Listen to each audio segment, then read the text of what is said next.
Time to unwind and makichika sa mga kwentong nagulat ka, di ba? Hindi mo aakalain.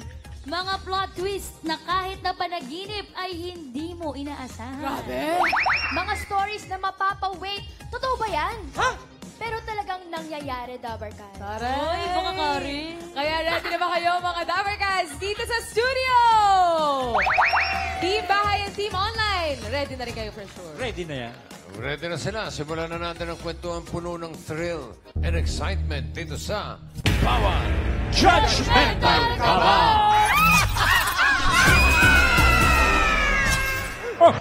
AK, Oh, Mengay. Ay! Nirahin mo lang. Simulan na natin ang kwentuhan. ano kami? Ito ka lang, Mamiki. Yan. Let's go to Jem. Sa mga Dabarkads na gustong maglaro dito sa Bawal, Judgmental ka ba? Eh mag-send lang ng location, ng audition video at details nyo sa bawal.eatbulaga@gmail.com. Ano location? Please send location. Saan isasaka yung location? Ayan po sa screen mga Dabarcats ang mga details po na kailangan niyong gawin. Okay, very good. Kilalanin na natin. Okay. Okay. Okay, very good. Kilalanin na natin ang makakasama nating kumilatis. Ang judge for today, from Team Online, project head ng events company from Novaliches, Quezon City. Pasok, Dabarkan!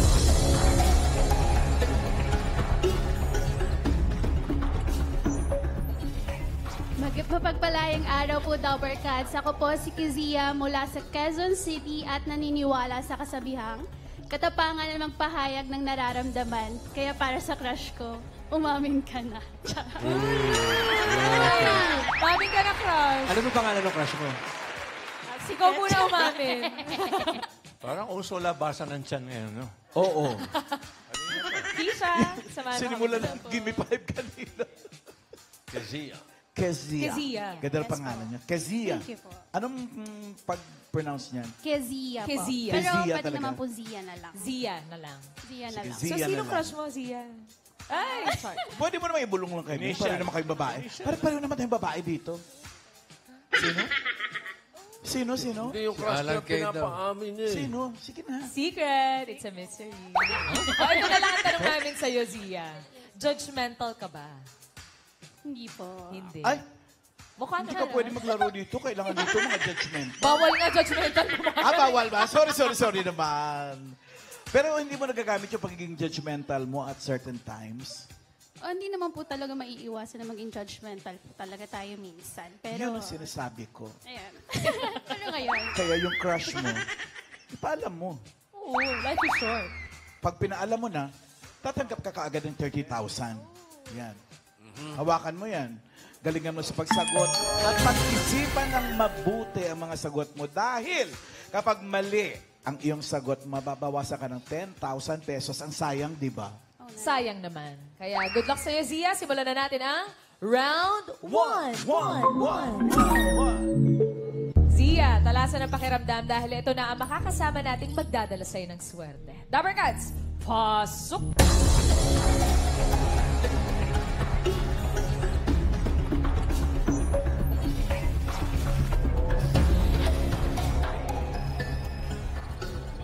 Pakilala? Hello, Dabarcats! Magandang araw po. Ako po si Warren Reyes, Tubong Binyang, Laguna. At naniniwala po ako sa kasabihang that in love, it's always okay to give your smile to everyone, but give your heart to only one. hi Dabarkads, I'm Suzanne. Naniniwala sa kasabihang hanggang dapat dyan yung mahal mo sa buhay, appreciate mo. Next. Hello, Dabarcats! My name is Marcos Reyes from Binangonan. Naniniwala sa kasabihang, kapag nakakamatay ang pagiging chismosa, malamang wala na kaming kapitbahay. Thank you. Shout out sa kapitbahay niyo. Zia, ano sa tingin mo mga kwento nila? Actually, yung dalawa, si Sinong Sir Warren, dalawa dyan? Si Warren, si Sir Mar. Parang mukha silang hosts. Pero Mukhang? hosts. Host. Host, saan? Events host, gano'n? Parang ganon. Mga events, Pero, events. Si Suzanne? medyo ano po kasi, parang medyo softy yung tone niya. So, Demure. demure. Ganun. Very demure. So, anong istorya dun? Mga host at hindi host. Bibigyan ka pa namin ng chance. Yes. Di ba, Main? Para kilatisin ang mga kasama natin today. Tinginan muna kayo. Mga Dapper Cats, eye Tingin to kay eye. Zia.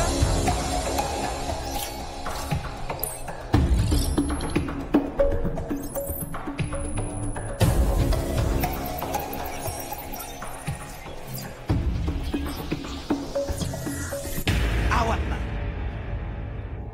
Sana tama ang kutob mo, Sia, na sila ay mga host at hindi host. Good luck, Zia. Para sa round 1, alamin na natin ang tanong. Ang tanong!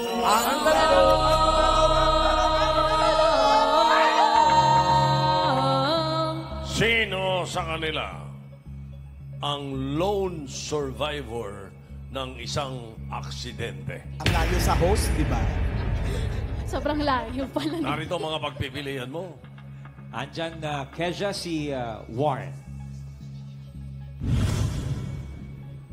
Andyan rin po si Suzanne. At nandyan po si Mar. Sino sa kanila ang lone survivor sa isang accident? Zia, you have 10 seconds to decide. Timer starts now. Tandaan mo ang nag-iisang nakaligtas sa aksidente na marami siyang kasama. Warren, Suzanne, and Mar. Time is up. Si Sir Warren. Si Warren. Bakit si Warren? Parang may cross siya dito sa may neck. Parang necklace niya ba yung cross? Cross Crucifix na Yeah. Naging religious siya after? Parang gano'n. Yes po. Pwede. Final judgment? Final judgment. Final judgment. Lock it! Sana tama. Or X. Tama kaya na si Warren ang lone survivor ng isang accident. Kausapin natin. Warren Commission. Hello, Warren. Magandang araw Alamin po, muna natin sir. kung tama o mali. Sagot mo na. Oh. Tingnan muna natin kung X o... Wala pang check and X eh. Check or X? Oo, si Warren ang hula niya. Wala bang X yan? Wow! Correct! Okay, mga Dapper Cats, nagsasaya tayo dahil tama ang sagot ni Zia. Correct. At Hindi dahil na-aksidente siya. So, Warren, ang hinahanap natin yung lone survivor ng isang aksidente. Yes po. Were you involved in an accident? Yes, it was 1998, kung di ako nagkakamali, it was January 16, 1998. Kasama ko po yung mga barkada ko. We were having road trip from napunta school. nun? Tagaytay. So, on our way back, pabalik na, parang nagkaroon po ng collision. May nakabanggaan po kaming isang jeep po, yung mga biyaheng gulay, paakyat ng Tagaytay. So, ayun po. Yeah. Ilan kayo? 6 po kami. Ako po yung driver. Ako po yung natira. Lahat sila. Opo, lahat po sila. Paano nangyari yun, Kuya Warren? Tsaka, syempre, yung unang nakita mo, ano yung visuals na nakita mo nung pagdilat mo ng mata mo after nung banggaan? Hindi ko lang kasi alam kung familiar kayo dun sa lugar, pero ito yung parang exit ng Calax going Santa Rosa. So, may blind curve kasi talaga dyan. So, parang, tubuhan, palayan and all. Tapos, ang sabi kasi Parang nila... doon din yata ako na aksidente ng motor. Sa dinidescribe Gabi mo. ba ito? Gabi? nabalitaan ko nga po rin po yun. Doon din sa area yon. Same. Same area. Same po. Naku. Yung pag-anon po talaga. So parang nag-skid yung gulong and then after po nun, blackout. Anong oras daw yun? Siguro mga 6:05 to 6:15. Anytime doon po sa oras na yon. Agaw dilim yan. Agaw dilim na po. Tapos yung nagkaroon ako ng malay kasi blackout talaga eh. So after maybe a few seconds lang or minutes, pagtingin ko, tinignan ko naman sila sa likod, katabi ko. Honestly, wala naman po ako nakitang may damage, may dugo, pero lahat sila naka-white. Ha? Yeah. Paano, Kuya? Awake Lahat ka na sila, ba nun parang talaga? naka-white. Parang ano kasi, na yun? vivid pa po sa, Pinapangitain. vivid pa po sa memory ko, tumutugtog pa yung radyo. So, inoff ko yung susi, in-start ko. Kasi parang baka mamaya, nananaginip lang or O, something. hindi kayo tumaob or anything? Hindi po, Warren? hindi talaga. Okay. Parang full impact po talaga sa side talaga, right side. So, syempre, initial reaction mo, wala ka pa naman nararamdaman nun, parang manhid ka pa. Tumingin talaga ako sa kanila. Tinignan ko sila sa gilid, sa likod. Wala, parang nakapikit, natutulog lang. Tapos lahat po talaga sila, sure ako, naka-white. Tapos, All white. after that memory, Warren, anong nangyari? Did you pass out or... Hindi po, kasi tapos po nun, may nag-rescue po yung mga taga, doon rin po sa Puting Kahoy, yun po yung lugar eh. Dinala po ako sa clinic muna, bago po sa ospital. Tapos yung... Ikaw lang? Kinuha na po ako ng parents ko noon kasi from the clinic, tinransfer po ako sa ospital. Kasi nga po, badly talaga siya eh. So, emergency case talaga. Tapos... Ang communications nitong time na to, Warren, cellphone pa lang. Wala Cellphone pang text. pa lang. May Oo, text na ba nito? Hindi ko lang po Ano alam. lang, Pero 98. 1990s yun eh. 98. Siguro yung mga 5110 yun na cellphone kung sakasakali. Ilang taon kayo nun, sir? 20. 20. 20. Yes. College po. So, Sir Warren, kayo lang po yung dinala dun sa clinic. Paano po yung 6, 5 pa po yung Yun po, hindi ko na po alam kasi ako, binasag po kasi nila yung salamin sa driver side. Inilabas po ako. Tapos, may mali na po ako noon. Basta po, ang pakiramdam ko lang noon, sobrang sakit. Tapos, ang sarap matulog. Yung antok na antok ka, yun talaga yung pakiramdam.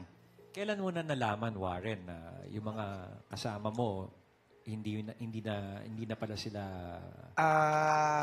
Almost 2 months po kasi ako sa hospital, pero parang on the second or third night po yatang nandun ako. Akala po siguro ng parents ko, saka ng mga tito, tita ko, tulog ako. So nag-uusap sila. Yung narinig ko na lang na, ilan yung wala talaga kuya. Lahat talaga wala. So, syempre, parang, yun? Tinanggap ko na lang. Kumbaga, Uuulinigan mo. Oo, naririnig ko talaga. Kumbaga, hindi naman ako talaga tulog noon. Iniintay ko talaga may magbalita eh. So, yun. Nalaman ko po. Tapos, napaiyak na lang po. Kasi talagang, hindi ko rin naman po kasi talaga expected na mangyayari. sabi mo, 2 months kang nasa ospital? Almost 2 months po. What Kasi, happened to you? meron po kasi akong crack dito sa pelvic bone ko, saka po dito sa rib cage. Hindi ka rin, opo, hindi sa ka rin iba. injury-free, Warren. Hindi po. Bali, nilagyan po ako ng thoracic catheter kasi internal bleeding na po siya. Kaya po yung nasa hospital ako, hirap na po akong huminga. Yung pala, nalulunod na pala ako sa dugo. Inside. Yeah. So, kailangan lagyan ng thoracic catheter to para Matanggal. ipapasok Mahigop. talaga dito para mahigop yung dugo. Yun po yung yatang almost 2 weeks. Kasi kailangan less than 1 millimeter na lang yata. I forgot bago tanggalin for you to be able to be cleared and then para sabing okay ka na, wala ka ng bleeding sa loob. So, Warren, bukod sa sakit na nadadanasan mo nung panahon na yon, sa physical injuries mo, nalaman mo pa na parang wala pang nag-confirm sa'yo, pero Opo. narinig mo. Yes. Was there survivor's remorse? Kasi sabi mo, merong naiiyak ka eh. Nung una po talaga, ang tagal mag-sink in. Kasi, syempre, parang baka mamaya tumuob lang or nadali lang kami and all. Tapos, gusto ko pong umuwi. Hindi naman po kasi talaga pwede pang umuwi dahil hindi po ako inoperahan. Ginawa na lang po parang natural healing. Kasi nga sabi, bata ka pa, magkaroon ng laman ng konti yung buto mo, pwede ka nang uling umupo, i-wheelchair pa uwi sa inyo. Kaya almost 2 months po ako. So, basta yun po yung on the third or the second night na nalaman ko na iyak na po ako ng iyak noon. Kasi gusto ko umuwi. Kasi gusto ko pong kausapin yung mga kamag-anak ko po kasi iba doon, saka mga kababata ko po talaga. Best friends ko po talaga. Childhood best friends po, growing up in Ilang taon ka noon, Warren? 20 po, Tito 20 Sen. years old ka. 20 years old noon. po. Paano mong hinandle yun? Yung mga kasama mo, kamag-anak mo, nawala. Yun nga po yung sinasabi ko, hindi ko rin po alam sa sarili ko, parang revelation, na lahat pala tayo, you'll come to a point, parang turning point sa buhay mo, and then you'll have to make a decision. Either, paano ba? Bibigay ka ba? O ilalaban mo? Talo ka na? O ipapanalo mo pa? meron pala talagang ganun sa buhay. So, that's when I decided na, kasi nung nasa ER po ako noon, operating room, kasama ko po yung father ko. Tapos, hindi kasi ako close sa tatay ko. Kumbaga, rebelde and all, yan, ganun. Sorry for the word, walwal nung 90s. Kasi ganun naman talaga nung araw eh. Pero hindi naman po ako masamang tao. Kumbaga, natutunan ko lang po talagang mapabarkada, gimmick and all. Tapos, Tapos, nung nandun na kami ng father ko yung magkasama, doon niya ako, parang tinanong niya ako, ano nangyari? Tapos sinabi ko na lang po, sorry pa, hindi ako gagraduate na ina-expect mo kasi 94 graduate ako, 99, so 1 year. Dapat, graduate na ako ng BS Architecture noon. So parang yun yung time na doon ko rin inamin lahat sa kanya. Tapos iyak ako ng iyak. Tapos biglang sinabi lang niya, sige, huwag ko na intindi niyan. Ang isipin mo, kung paano ko mabubuhay. Basta gusto ko mabuhay ka. Yeah. So parang yun yung ring a bell na, okay, may first, parang after a long time, may first instruction yung tatay ko sa akin na kailangan kong sundin. Mabuhay ako. So yun yung parang decision ko na, sige, bahala na. Pagpapatuloy na. Yung guilt. Siyempre, meron ka nun dahil ikaw ang nagmamaneho. Opo, bossing. Bukod po dun yung sa physical trauma, sabi ko nga noon nagagamot naman yan, na-ooperahan ka, lalagyan ka ng swero, okay na. I mean, magagamot talaga. Conscious, buhay Pero yung guilt talaga, sorry, nanginginig ako Parang, masakit. Masakit kasi 20 years old ako, parang I'm living the life, tapos biglang may ganon, and then everything changed sa family ko. I'm not saying na affluent kami o may kaya and all. Siguro ginawa ng konti. Pero right after that incident, sunod-sunod na po yung mga, hindi ko naman pwedeng sabing misfortunes. Pero nag-upside down talaga yung buhay namin. Kasi po, nademanda ako. Initial reaction naman syempre lahat ng mga pamilya yon. Kahit naman kaibigan mo, kamag-anak mo. So there were charges? There were charges, definitely. Hindi naman, kumbaga open na yon. Doon ko nga rin po na-realize sa sarili ko na, sobrang lakas rin pala ng loob ko talaga. Tapos, siguro, kaya mahalaga ang open communication saka nag-uusap po. January yon. March po kasi birthday ko. So, nagkaroon po kami ng parang Thanksgiving party nung birthday ko, 21st birthday ko. Sila naman po, yung mga tita ko po, yung kamag-anak po at pamilya nung mga kasama ko pong nawala, pumunta naman, nanulungan. Doon lang po talaga, nagkausap rin. And then, I'm thankful, they dropped the charges naman din nung po yun. Kumbaga, naayos, kumbaga. Naayos Yung nakabunggo sa inyo? Hindi ko Tita Sen, hindi ko na po kasi alam. Parang ang alam ko na lang talaga, pinuntahan po ng father ko, kinausap. Pero, thank God, wala naman pong nawala, wala naman na namatay. May mga minor injuries lang po then. Saka yung sasakyan, parang ipinaayos po. Well, Warren, being that you were 20 years old then, ano yung greatest lesson na nakuha mo siya? Always. Kaya nung nag-open up na po ako, whenever I'm invited to share something like ito, kasi ang tagal ko po talagang hindi talaga sinashare to. Isa lang lagi sinasabi na parang at the end of the day, after all that's been said and done, it will always be your parents and your family. Thank you very much, Warren. Salamat po. Salamat, Warren. Mag-ingat po kayo palagi. Salamat po. Salamat. Miss Suzanne, kamusta po kayo? Hello. Okay lang po. Kayo po ba napunta sa isang aksidente or may nangyari po ba sa inyo? Opo. Ano pong aksidente? Year 2019 din po sa Siargao, sa Decade Island. Ano nangyari sa inyo, Suzanne? Actually, Teka. Op! Wow. yeah, that was the last picture na sinadsahan ng kaibigan ko. Then after that, nag-pass out na ako. Ano Then nangyari? revive na ako. Ano munang nangyari sa'yo, Suzanne? Patay po yung kalahating katawan ko po niyan. Hindi, Ano yung paano aksidenteng napunta? nangyari, Anong Suzanne? aksidente yun? Ayun siya, Actually, nandyan po kami, nagpipicture-picture lang po kami. And then, biglang may kidlat. Actually, okay yung panahon Kidlat. Opo. Tinamaan. Konting lang po siya. Ambon. konting ambon, tas aaraw, ambon, aaraw, tas isang kidlat lang po, ganun lang po talaga. Ito yun, etong picture Ayan na yun, po ate, yun. bago Apo. mangyari yung kidlat. Apo. Nung nangyari yung kidlat, anong nangyari sa'yo? Nag-pass out po ako. As in... Tinamaan ka na. Oh, hindi po. Ano naman po ako, sa true ground naman po. Hindi ikaw yung mismong nilandingan ng kidlat. Opo, si Christian Zamora po yung mismong tinamaan po talaga. Kasama mo. din? Hindi po, sa kabilang bangka po siya. Ah, So, ganyan lang po yung layo po namin. So, nagpipicture-picture siya. Siya yung mismong tinamaan, umanos po sa akin. So, kaya yung nerves ko sa paa ko po, yun po yung tinamaan. So, nung time na yun, gaano katagal ka daw unconscious nung panahong yun? Actually, sabi nila mga 5 to 10 minutes ako CPR. Tapos pinapatayo nila ako. Akala nila na parang nagbibiro lang ako. Kasi talagang naano lang ako eh. Tapos hanggang maya-maya, naging violet na yung pako. Teka, Suzanne, sabi mo may isa kang kaibigan na siya yung tinamaan ng kidlat. Ano nangyari sa kanya? Actually, hindi ko siya kaibigan. Okay. Opo, nasa isang- kabilang bangka po siya. ano Actually, nangyari sa marami kanya? po kami. Turista. Marami po kami. Ang sinabi lang po is, parang dalawa lang po yung patay yata, or isa, sa balita. Pero 3 po yun. Then 8 po kami lahat na tamaan.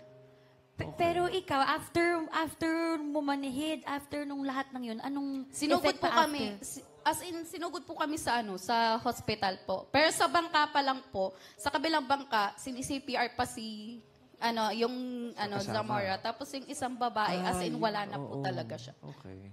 Yung So, po yung... nakaligtas So, ka. Suzanne, mula ba nung nangyaring incidenting yun, umulit ka pang magbigining pula? Hindi mo ba naisip na baka yun ang nangyari? Okay na. Nagkataon lang, Kuya Ryan. Pero Nagkataon lang. mag-iingat ka palagi, Opo. Susan. Thank you, Susan. Thank you for sharing your story.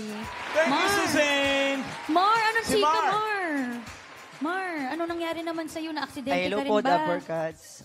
Ako po si Mar de los Reyes from Binangonan. One of the survivor.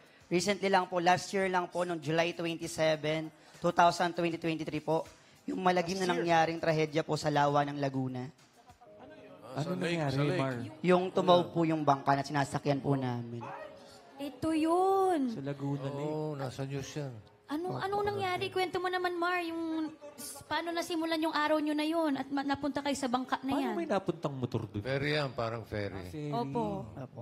July 27 po yun last year, Webes po yun. May bagyo po nun eh. Lunes po, may bagyo po nun. So Martes, Miyerkules, may bagyo pa rin po. So wala pong bangka na naglalayag from mainland to island. So noong Thursday po, medyo gumanda na po yung panahon, kaya po nagkaroon po ng bangka na pagpalayag po. Tapos ito yun. Ano nangyari sa bangka? Bakit? Ayun po, nung naglalayag na po kami, that time, wala pong bangka noong Miyerkules at Martes, yung mga tao po siguro madaling umuwi ng isla kasi nag-stranded po eh. Nagsiksikan. Yes po. Overload. Overload. boss. Overload po yung bangka. Tapos po, nasan po kayo nakapwesto niyan sa bangka? Sa unahan? Sa gitna po ako nakapwesto that time. Tapos po, nung naglalayag naman po kami, okay naman po yung panahon eh. Medyo panaka-nakalang ulan. Para pong, alam niyo po yung parang may kinakasal na tikbalang. Yung parang umuulan, maaraw, ganun po yung weather. Ayun po. Nung doon na po ko sa malagitnaan, tumama po sa amin yung unos. Unos po sa tawagin sa amin mga taga Binangonan, yung para pong ipo-ipo. Opo. Nung nangyayari to, Mar, nakita nyo dumarating yung unos? Opo. So, nag-ready na ba kayo? O Ayun, ang sabi lang po nagkatarantahan na? sa amin that time ng driver tsaka ng pahinante is wala pong babago, walang gagalaw. Kasi para po mamaniobra yung bangka. Pero dahil sa sobrang dami ninyong nakasakay nung time na yon, nahirapan. Hindi po naman po. Nung pong yun, tumama po yung ipo-ipo sa may palangoy ng bangka. So nawalan po ng balance yung bangka. That's why po, kanya-kanya na po kaming kulasan.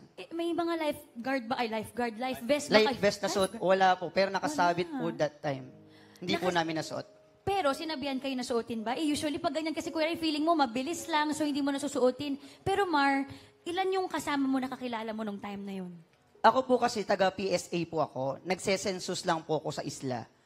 So that time, ang goal ko lang po talaga is magpunta sa isla at mag-conduct ng census. So wala po akong kasama po doon. Walang mag-isa. Opo. Pero ang sakay po ng bangka is 68. 68 ilan Yun ang survive? lang yung Marami na nakasurvive. Ang survivor po is 41. Tapos ang nakakilabot lang po nito, July 27 po nangyari, 27 po yung nawalan po ng buhay.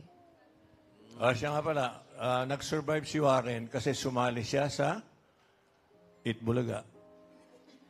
Totoo yan. Anong contest Anong yun, contest Warren? yun? Weekly finalist siya. Sabihin mo. Ano contest yun, Warren? Mr. Pogi po, sir. Yun naman pala eh. Mr. Pogi. Pero Mar, ang importante ngayon ay safe ka, di ba? Buhay. Buhay na buhay, Mar. Yes po.